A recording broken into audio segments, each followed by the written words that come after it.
Welcome to the new Design for Living, where we are reimagining how we live, how we love, and how we treat each other. And the thing about the new Design for Living that is so powerful to me is that it truly includes everything.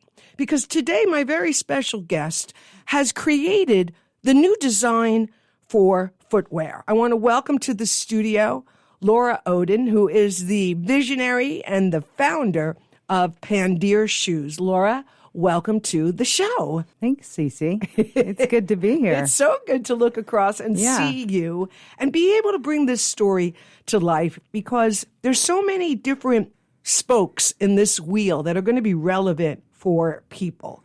And we're going to get to all of that. But I want to start with the story, because your personal story led you to this vision and this business that you've been working on now for 10 years. So let's start with that. What was going on for you and your shoes and your footwear that wasn't working? Yeah, it's really nice to be able to talk about this. Thank you. It's always fun to talk about the origin story and how we got here. I had a condition that lots of people might be familiar with called lymphedema. And I had that as a result of it wasn't childhood, teenage surgery. I had a kind of cancer when I was 16. And that was back in 1979 where, they did a lot of cutting. And so they took out all of my lymph nodes, and that resulted in something that a lot of people end up with if they have cancer, or lots of other things can cause lymphedema. But anyway, that's how it all started. And lymphedema, by the way, is it's really just when your lymphatic system is poorly functioning, and in my case was non-existent after they removed part of it. But anyway, lots of people with cancer and various different things end up with lymphedema, and that's really just swelling. It's when your lymphatic system doesn't take care of the fluid in your body, and you end up with swelling in your limbs. So was that an immediate condition after your surgery, or did it take time to have that be a constant? Yes, it did start right away, but it did also take time to ramp up. There wasn't a lot of treatment in the 80s and 90s for lymphedema. Treatment now is really outstanding. It's come a long, long way. But yeah, at the time, it was an ongoing and increasing chronic situation. I mean, teenage years are tough enough. Yeah. And so here you are dealing with this while you're dealing with everything else that a teenager deals with. When was it that you started to really see that your feet were swelling beyond what your shoes could hold? Well, I think it really started to become a problem, around college or after college. So, I had surgery when I was 16, then I went off to college when I was 17, 18. And by the time I was 22, I was done and living in the world. And so by then I was living in Washington, D.C. And by that point, shoes were starting to be a challenge, and things got a lot worse. Tell us why. Well, the reason why things got worse is because there wasn't great treatment back then. And so lymphedema is a chronic condition. It gets worse if it's untreated. They didn't have the treatments yet. And so, every day gravity pulls fluid down toward your feet. And in my case, I had it only on one foot. This is very common to have that kind of asymmetry where you have swelling in just on one limb or one side. And would you say that compression socks can just do so much? Well, at the time, the compression socks were not very good. Oh, okay. That's right. They did have compression socks. They just weren't very good. It would not be until 2014 before I actually got things under control. Wow. So it was a long time. And so how were you managing shoes, let alone maybe you're a professional young woman going out into the world with, particular outfits perhaps that are required? How did you deal with that? Well, I mean, you're right to point out that the teenage years are hard. So this really, was a daunting reality during my young years, my teenage years, my fun 20s. Right. And, I was always a social person anyway. I was always, meeting new people and having fun and being a young kid. And there was a quite a burden, not looking the way you wanted to and feeling like you weren't looking good, you know. And so, yeah, that was a big problem, just, socially. I can feel that, that becomes a very private burden, and a private pain that people like you carried then when there weren't answers and there was not a foot line like Pandere to help you get over that obstacle and to have to figure it out. I mean, this is what's humbling. Yeah, today we would have a different story about this, but we're talking about a time when none of this existed. And That's so right. Your story is the story of millions of people. I mean, when you had that procedure, did they tell you that you may experience swelling in one or both of your feet? Yeah, it was a known side effect. Okay. It was a known risk. It wasn't a guaranteed risk. It was a known risk, though. And you're right to say that millions of people have lymphedema and deal with this on a day-to-day basis, maybe as many as hundreds of millions of people, because we now know so much more about it. But at the time, I was one of one. I never knew anybody who had lymphedema. I never knew anybody who had lymphedema until decades later. Wow. And then I finally started, a lot of it was social media where I started to connect with other people. But once in a while, I would hear about a friend who knew somebody with lymphedema. But this is very, very rare. And so the isolation was intense. And that's why the mission of Pandere is not just to create shoes, but, the mission of this company from day one was to help people have their dignity back and their mobility back, because those are things that are denied you when you can't look normal in society. Exactly, which of course there's so much pressure for everybody to look normal or look a certain way or dress a certain way. Back then, we didn't have social media to constantly remind us, but we had our own version of it. Whether it was the glares and the looks to the side or what have you, that information was communicated back then. Well, and also I would just add that during those decades, so the 80s in particular and slightly less so in the 90s, but anybody who has lymphedema that went back that far, we all know what that was like when engaging with clinicians. Oh my gosh, it was insane. I mean, clinicians would blame the patient for having the problem. They would give terrible, terrible treatments. Like, for example, I remember spending the first decade after surgery I was prescribed a water pill, to reduce fluid. That's totally contraindicated with lymphedema. And it was even at the time, but most of my doctors didn't know that. And so I was dehydrated all the time and fainting everywhere. Oh, my gosh.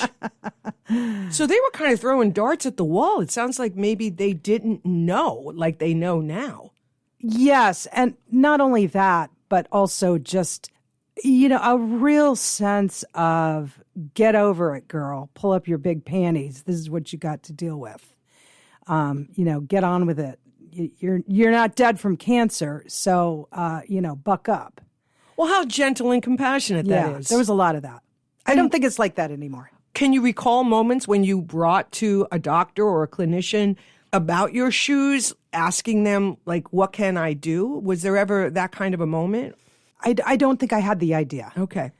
I don't think the idea crossed my mind until much later when I thought, oh, this is actually something could be done. So let's talk about that moment. If you remember it being a moment where this idea came into your mind about creating a new design for footwear. So can you kind of draw a picture around that moment or what was going on when that idea started to percolate as a possible business idea? Yeah, well, a lot of things had happened by then. Really, the big triggering event is I flew to New York to have some new surgery called lymph node transfer. And so, when your lymph nodes are disrupted or have failed, or, this is one of the new sort of experimental therapies, and they harvest lymph nodes from one part of your body that are functioning, and they move them into another part of your body that isn't functioning. Wow. So I went to New York and I had that kind of surgery. And that just really introduced me to a whole new layer of lymphedema advocacy and lymphedema treatment that I had previously been unaware of. So many things happened following that treatment. Was it a successful treatment for you? It was successful to some extent. I mean, I made so many changes that year. It's a little bit hard to see exactly what is the cause of the change. But yes, the big change was in 2015, which was a year after my surgery. And by then I had kind of wrestled this lymphedema under control for the first time in my life. Wow. And I had mobility, I had dignity, I had functionality, and I wasn't miserable every day. I mean, swelling is very, very uncomfortable. It's either painful or uncomfortable. It's absolutely miserable. So it is a very, very difficult thing to live with. And your feet are your foundation. So if you're having that experience in your lower leg, let alone your feet, that's everything. That's your foundation. And all day long. All day long and all the time. A reminder, because you're standing on your feet, that you've got a problem. So when did the idea of creating your own shoe for your own foot happen for you? What was happening around you when that idea? I know it was sometime in 2016, maybe in the fall of 2016, all of a sudden, I just sort of had this aha moment. After I left New York, I was kind of thinking about, what could I do for our people meaning lymphedema people? Like we haven't really been treated very well. What could I do? And I kind of had the idea originally that maybe I could make compression stockings that looked better. There was a very cool company called Lymphedivas, and they make compression arm sleeves that are really cool. They're beautiful designs, and I was very inspired for that. There's a reason why they don't make them for legs, but anyway, I kind of looked a little bit into that and allowed myself to kind of brainstorm about that. And then out of that, one day I was like, shoes. I think shoes is what they need. I think shoes is what we need. And you knew nothing about this at all? I knew nothing about making shoes. Did you know? I knew a lot about the problem. Right. Which was your motivator, I imagine. Yeah. I thought, could I be the person who might help people understand how important that is? What I love about this story is it really confirms something that's meaningful to me, and that is living in the question. And that's something that's very active in the new design model because it's new. And you have to be comfortable living in the question and not necessarily living in the question because I have to have the answer, but because of what kind of atmosphere the question activates, because you're willing to just live in it and see where it was a lot of that. Yeah. And so you set off on, I think, like a 6-month basically researching to begin the process of understanding what existed now as it relates to what I'll call the old design model for shoes. So what first tell us what did you learn about the design model for shoes that have been what we experience all these many hundreds of years? So I think the part you're talking about didn't come till quite a bit later. But what happened was I just showed up at this local event that is one of the coolest events in Anchorage. And it goes on every year, and people should know about it. It's called Startup Weekend. It's for people who have a business idea, and it helps you sort of work through a business idea and do a little quick planning. It's kind of a marathon weekend, and it's a lot of fun. And so I showed up at that, and I met my 2 co-founders there. And we formed a group, and it's a little bit of a contest, you go through the weekend, you learn a ton, you kind of write a business plan, you flesh out your idea. And at the end of the weekend, we ended up winning the competition, which was very unexpected. Wow. And so we kind of liked each other. Well, that's important. We looked at each other, and I mean, I had hired a lot of people, and I was like, this is a pretty good team. Maybe we should think about this. So we at the end of the weekend, we looked at each other and said, let's spend 6 months looking to see if somebody is already doing this. If somebody is already doing this, problem solved. Now I can just go buy shoes from them. Exactly. And if not, then, we'll decide, are we going to do it or not? So that's what we did. We never found anybody who was making shoes like this particular vision. Did that surprise you? Yes. Yes, it So did. you just, at that point, you're just thinking, someone's done this, but I just don't know about them yet. Well, it just seemed like such an obvious need. It was very hard for me to believe that I really couldn't find anybody who was doing this. Wow. So that was a big surprise. I really thought, as time went on, by the end of that 6 months, I wasn't surprised anymore. But certainly at the beginning, I was like, it's impossible for me to imagine somebody's not doing this. We just haven't found them yet. I'm talking with Laura Oden. She is the visionary and the founder of Pandere, pioneered volume-based footwear that has come from her own experience. And we're learning about that now. 907-222-1061 is the phone number if you want to jump in at any time. So here you are realizing that you're going to not just start a business, but you're going to develop shoes. That must have been a whole process in and of itself. But I'm wondering how much of your own personal experience helped you overcome that hurdle of how do I design a shoe? Well, I think naivete really helps when you're starting a business. Isn't it true now? Don't you know why they say ignorance is bliss? Yeah. It really is, because when you don't know, you don't know. I was very driven by solving the problem. Right. And that was all that was all I could think about. Love it. So the practicality of the business was not super at the forefront. I mean, it became at the forefront later, but I think my story is probably very similar. You reach out on the internet to one person and they say yes, or they say no, or they say go over here. And then you go over there and you reach out to that person and they say no, yes, no, whatever, and go over here. And one thing led to another. I remember the very first person we talked to said, and I think he was a teacher at a like a design fashion institute of some sort. I can't remember where he was, but anyway, he was a teacher.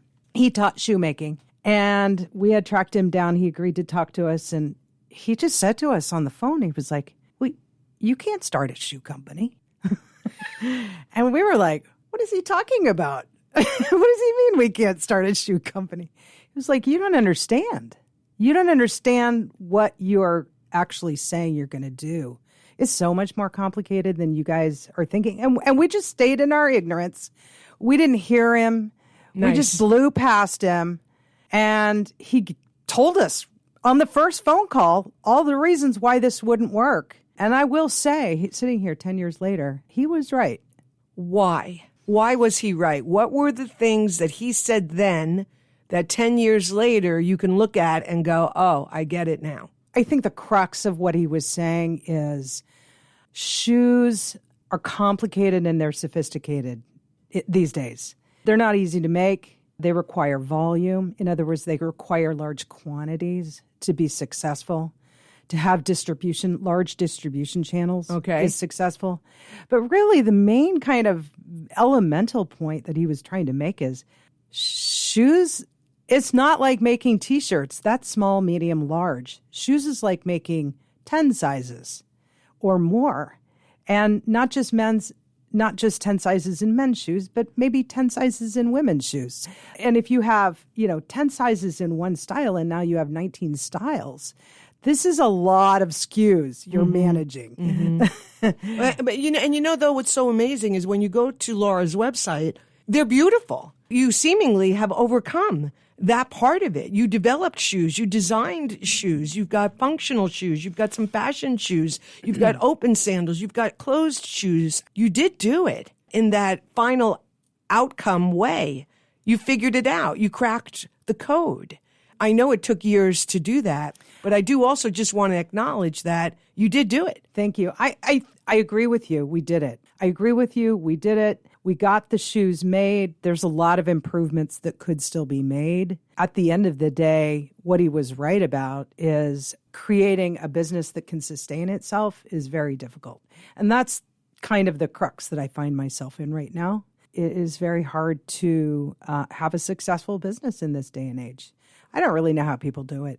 It is. I mean, it's kind of like you look out there and the feedback is anybody can be a success. Yeah. If you just put your mind to it and just put in the sweat equity. But I think from my own personal experience, I went after what I've gone after believing that, because I had no personal experience that wasn't always true.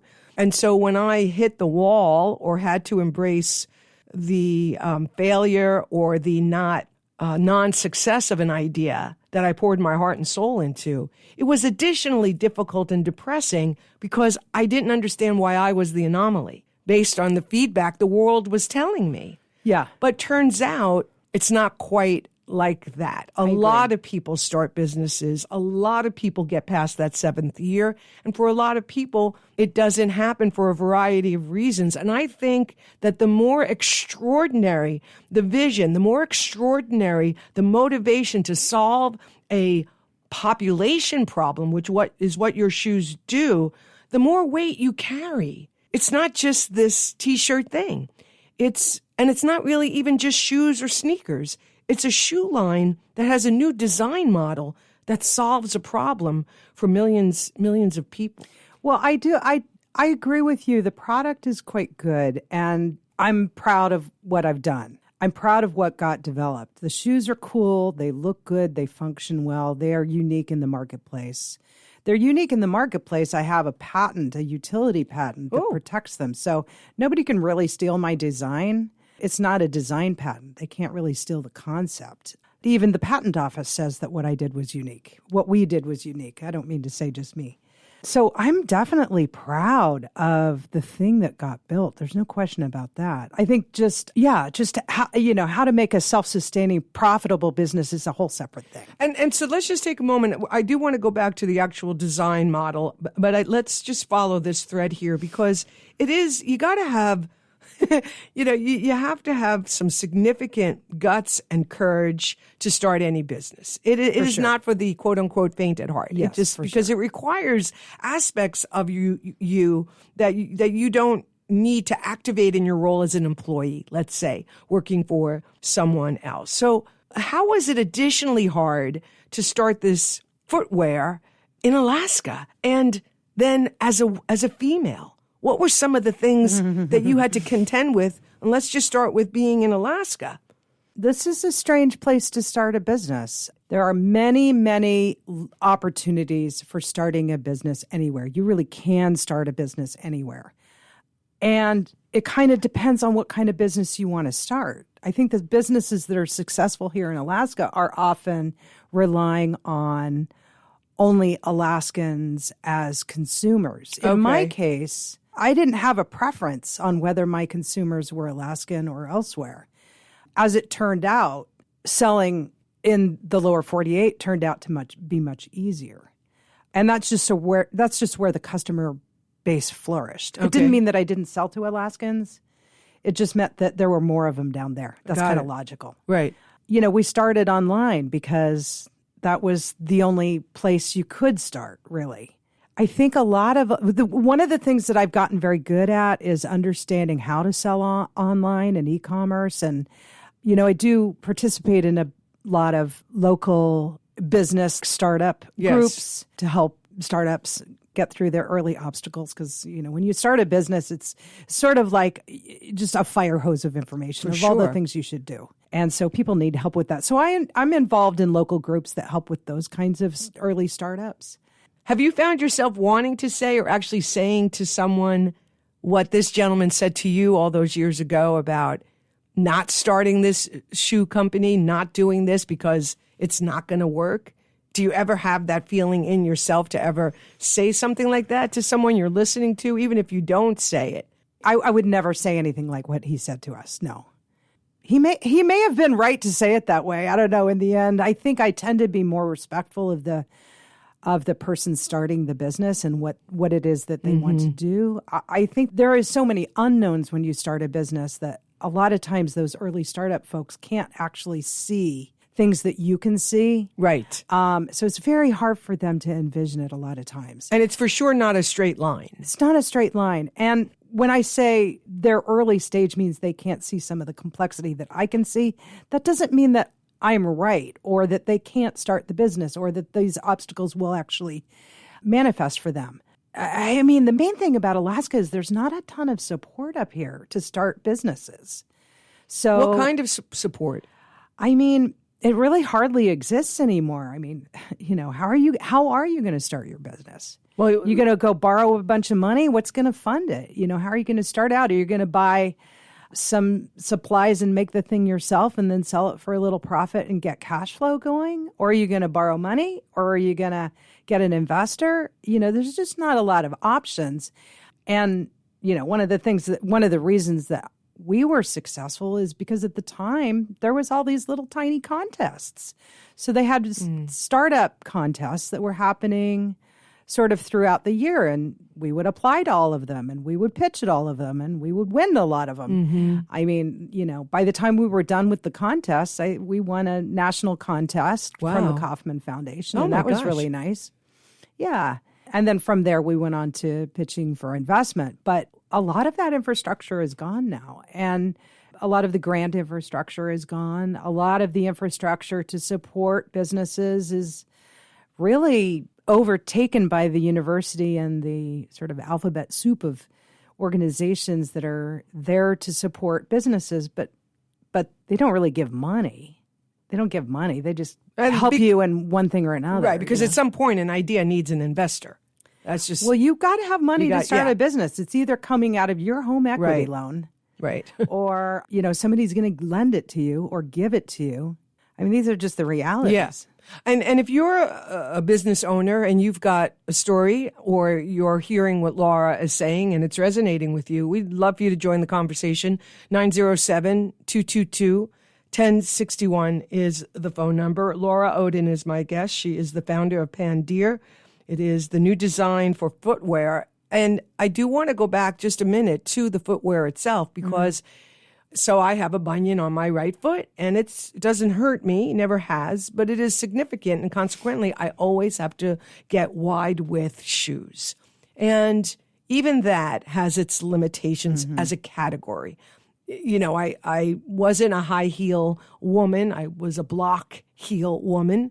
And still, though, it has always been challenging for me to find comfortable shoes that also function and are fashionable. And so a couple of years ago, you and I were talking, and because I'm inspired by the work you're doing for so many millions of people with this shoe line, and I realized, oh, wait, maybe Laura's shoes can work for me. And so you gave me a pair of sandals to try on a flight I was taking, because that's really where my situation was revealed to me. I couldn't take my shoes off because my feet swelled so much going east that I couldn't get my shoes back on when we landed. So I had to keep my shoes on, and it was painful. Yeah. And a lot of times I would eventually just take them off because it was so painful, and then I just stuffed them in the shoe to get off the plane. Your shoe was a game changer for me. And suddenly I realized, oh, wait a second, it doesn't matter that I don't have lymphedema or swelling. These shoes are allowing me to adjust just my right foot's needs while my left foot is having its own needs met.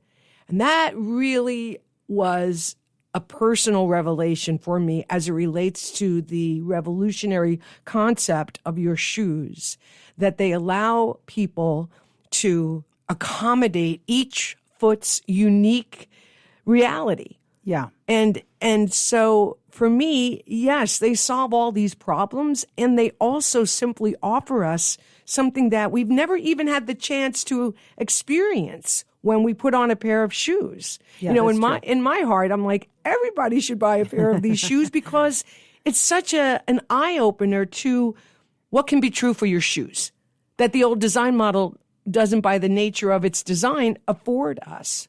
So can you just kind of paint a picture as you were going through your research and had to really drill down and learn about the old design for shoes? Like, what is it about the old design model for shoes that didn't work for people like you who had swelling in just one foot? Shoes have been made the same way for 10,000 years, essentially.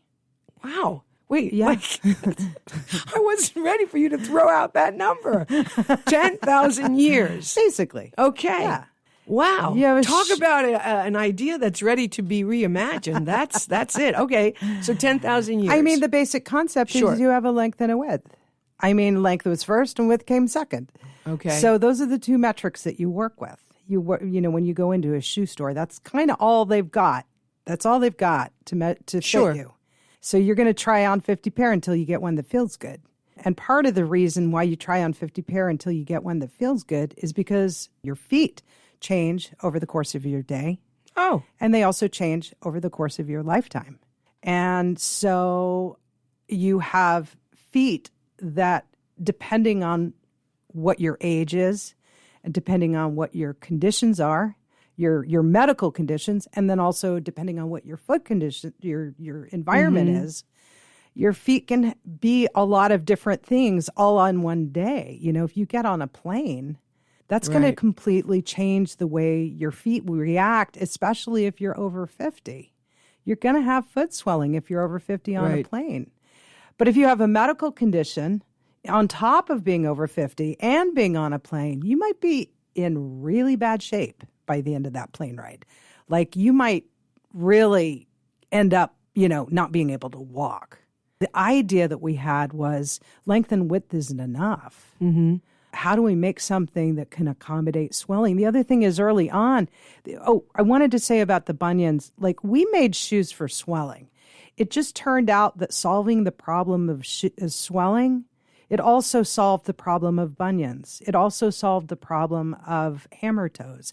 It also solved, all these other problems that sort of fell into the shoe industry kind of has a solution, but it doesn't really work for everybody. And anyway. Yeah, you can find something to put on a hammer toe online, one of those little gadgets that you slip on your foot, but you cannot, until now, necessarily find a shoe that solves that problem.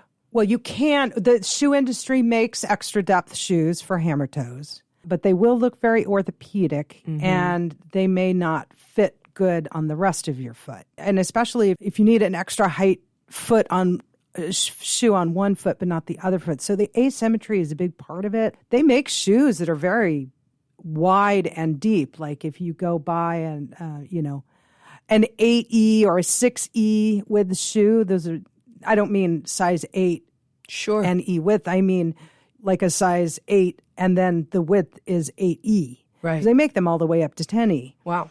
And those are very big shoes, so they can accommodate a lot of volume. But that's not going to work if you have a normal foot on the other side. So you go to the drawing board, and how do you begin to design a shoe that solves this problem? Well, we did a lot of surveying of customers. Okay. I mean, we did a lot of surveying of lymphedema groups. So we had a good access to people who had swelling as a chronic problem. And we asked them a lot of questions. And we also, and this kind of came later, but I have, a very large database of foot measurements because I started taking measurements after a while. Let's grab this phone call. Oh, sure. Hi there. You're on the air with Laura and Camille. Whom are we speaking with? Oh, hi. Yeah, this is Mick from New York.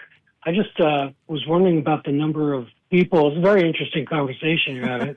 Really interested about the number of people who have different sized feet. I know that all feet are not created equal, as are some other parts of the human body. But the truth is not so. So do you know how many people deal with, say, a size 7 on the left and an 8 on the right? Actually, it's funny that you mentioned that, because I was just going to, that was actually exactly where I was headed, because what we discovered, because what we discovered by surveying these customers and also taking measurements was that people with lymphedema, most people, very rarely do people have a foot length that is more than a size longer. Like, the left and the right foot is very normal. The normal human foot is between a quarter and a half size different between left and right, even with people with bad conditions. So if you have a lot of swelling, there's usually not much difference in length. But the reason why people buy a size 9 on one foot and a size 7 on the other foot is because they have a volume problem. And that's the problem that the shoe industry doesn't solve very well. So they might have a lot of swelling, or they might have a height issue or high instep or something that forces them into a larger shoe just because they can't get their foot length might be a size 7, but they can't get their foot into a size 7 anymore. Does that make sense? Did I describe that okay? Yeah. I guess I pictured a world where people had much variable feet sizes that didn't match. But I'm glad to hear that we're not so far off in our feet. This is why the solution of just sizing up to a different size isn't the solution. So for decades, you could go to Nordstrom's, and if you needed more than a size and a half, you had to have more than a size and a half difference. Then you could get what's called a split size. So you could get a 7 on your one foot, and then you could get an 8.5 on the other foot. Nordstrom's in a few places would do that for you. However, what you would end up with is you might end up on the 8.5 side. You might be able to get your foot in, but you will end up with an extra inch at the end of your toe. And so the reason that's where newspaper comes in. Yeah, or a pair of socks or something. At least that's what my grandparents used to do. Wow. Well, yeah, that's why the solution is to make an expandable upper. Wonderful. So we don't really have newspapers anymore, so we have to go to something else. Well, I am so glad you're tuned in New York. Thank you for listening. Love your show, Cece. Well, thank you so much. I appreciate that. Thank you so much. Thank you, Mick. You know, and this is an interesting thing that Mick is bringing up because, again, it's like, oh, right, people had to buy a size shoe to accommodate a problem that only one part of the foot had, but in order to solve it, you had to just get a larger shoe and then figure out either with newspapers or socks or however you filled that gap. That's what people had to do. So you asked me how we came up with the idea, and part in our early research, one of the things we discovered is that in the lymphedema community, people were doing all kinds of things. I bet. Like they were cutting up their shoes. They were cutting, incisions and holes in their shoes so that their shoes would take on more volume. Wow. They had a lot of creative ideas. None of them looked very good. But it gave us the idea of what the solution might look like. And you keep using the word volume. So are you talking about the width? Are you talking about... Okay, let's think about it this way. Tell me what that means. Length is obvious, right? Sure. It's heel to toe. Width is obvious. It's from the two sides of your foot. But the volume of your foot is the volume around. So like, a normal foot might be, if you measured around the instep, it might be 8 inches. But a swollen foot might be 10. Okay. So the volume accommodates the swelling. It includes the swelling in its measurement. Yeah. And so is this where your patent is? Is that your shoes have that stretchable component that allows for the volume to be properly accommodated for? In a nutshell, yes. The patent is specifically about the construction of our shoes and how they allow for each of the specifically designed panels to expand. So that's done through a variety of, engineering. But the thing we knew early on is that the shoe upper needed to expand and, expand outwardly. I'm making hand gestures. So and I appreciate them. So okay. Now, when you got to that moment, is that the moment when you realize now we got to bring somebody in who already is designing shoes to help us draw what this solution would actually look like in a shoe? Exactly. That's exactly what happened. And how did you find that first person? I'm sure there's been a few. There have been a few. I've used quite a few designers over the course of the last 7 years. But the thing that really put us forward was when we got in touch with a dear friend now, Mark Itzkowitz, who had been in the shoe business for 45 years. Wow. And he's a lovely shoe dog, he would call himself, from Boston. And, he knew who to go to. He knew who to bring in as a designer. He knew how to find a factory. And he knew how to, kind of manage the idea. And sure enough, it wasn't very long after we lured him in, which trust me, he had better things to do. But something made him say yes. Yeah, we sweet talked him a little. And, it wasn't too much longer before we had our first prototype that looked like it was going to work. And what was that like when they arrived in the mail? Oh, my God. How emotional that must have been. Oh, yeah. There was a lot of crying, for sure. Yeah. I cried through the first 5 years of this business. And I don't mean cry in sadness. I cried with joy. Absolutely. I mean, every time we had a big milestone like that, I was just so moved to tears. Yeah. Because I knew the impact. And when people say they put blood, sweat, and tears into that, this is what we're talking about. This is why I wanted to slow down the movie reel and just really take it frame by frame. Even if somebody just leaves the show today having a greater respect for small business owners or people who develop something like the new design for footwear and spends 10 years of their life and I would imagine a good chunk of change to bring an answer to a problem is worthy of our support. And this is why in the new design model, we support local businesses. We support people who are business owners. It doesn't matter to us if it's $1 more, because in the new design model, that is not anything we think about. We understand the power of our dollars, just like fundraising. We understand that you've got someone like Laura who's got this company that is in a precarious place right now. What would it be like if this show and soon a podcast could make the difference to this moment? Because I know you're at a moment right now. I know you have inventory. I know you have exhausted every single avenue, road, idea that could ever exist for somebody. And that's got its own emotion too.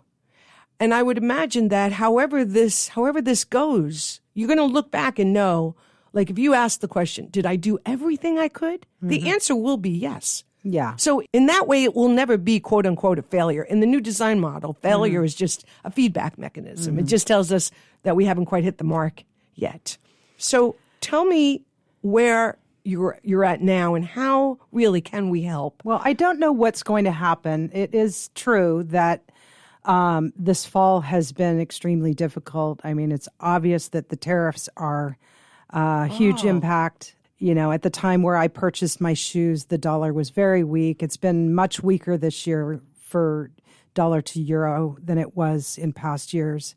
And then, of course, inflation. So, you know, between inflation, a weak dollar, and the tariffs, you've got a pretty big headwinds.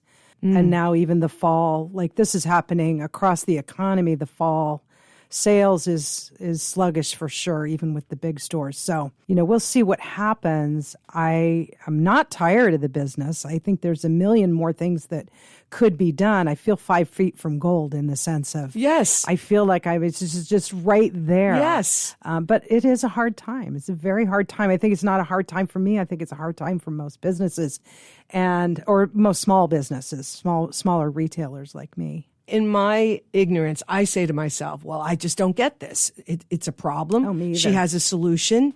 She's got a phenomenal line of shoes. Everything that anybody could want is answered because you went through it yourself as a young person. There's fashion, there's function, there's variety, there's color, and they're beautiful. They're gorgeous, they are beautiful right? shoes. What's the missing link here? Why? It's hard to say. I mean, I think that the answer to your question is kind of complex. I think there's several big things that are missing. Because of the way my shoes are designed, we were not able to go get certified by like CMS as a diabetic shoe.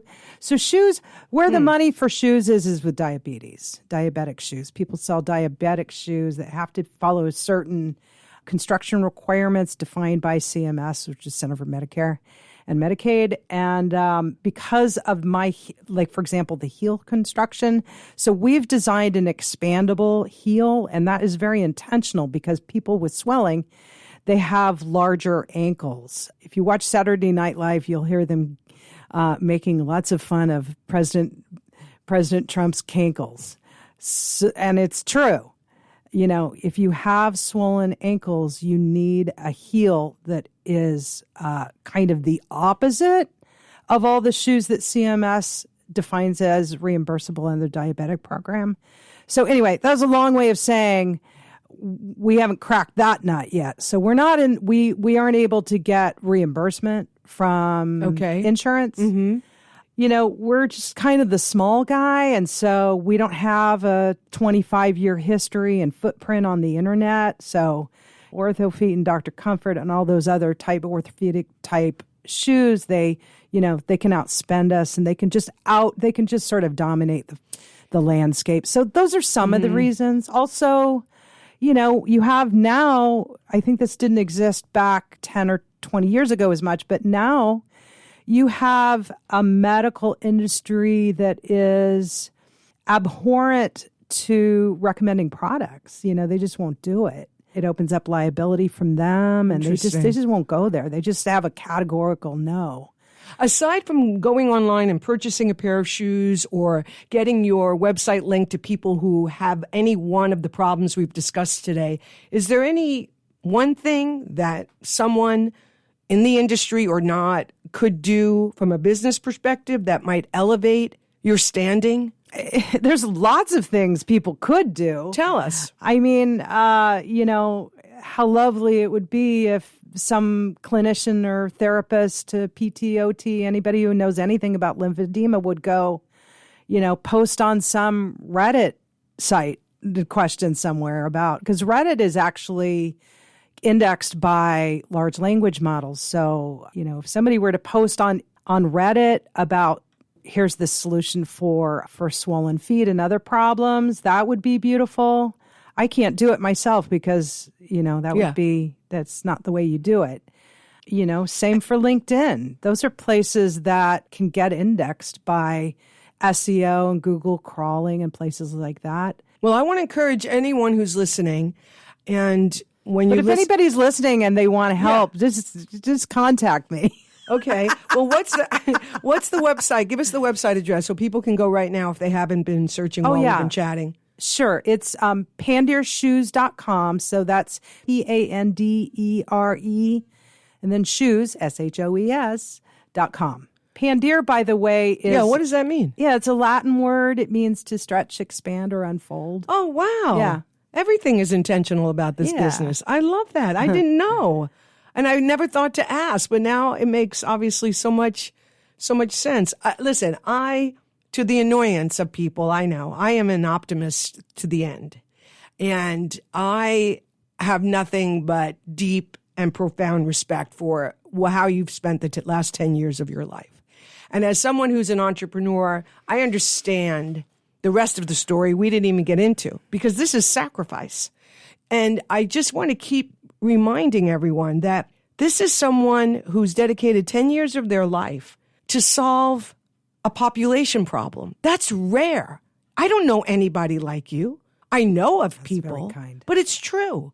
And I wanted to celebrate you because however this works, it's important that we celebrate people in our community that got the guts and the tenacity and enough crazy to design a footwear that doesn't exist for 10,000 years so it can solve a problem for millions of people. I want a miracle for you. I do. I will take a miracle. I want a miracle for you. I want the selling out of your inventory just so you can cash that out as just the beginning. So I just want you to know I do hold out that something miraculous will happen for you because you deserve it.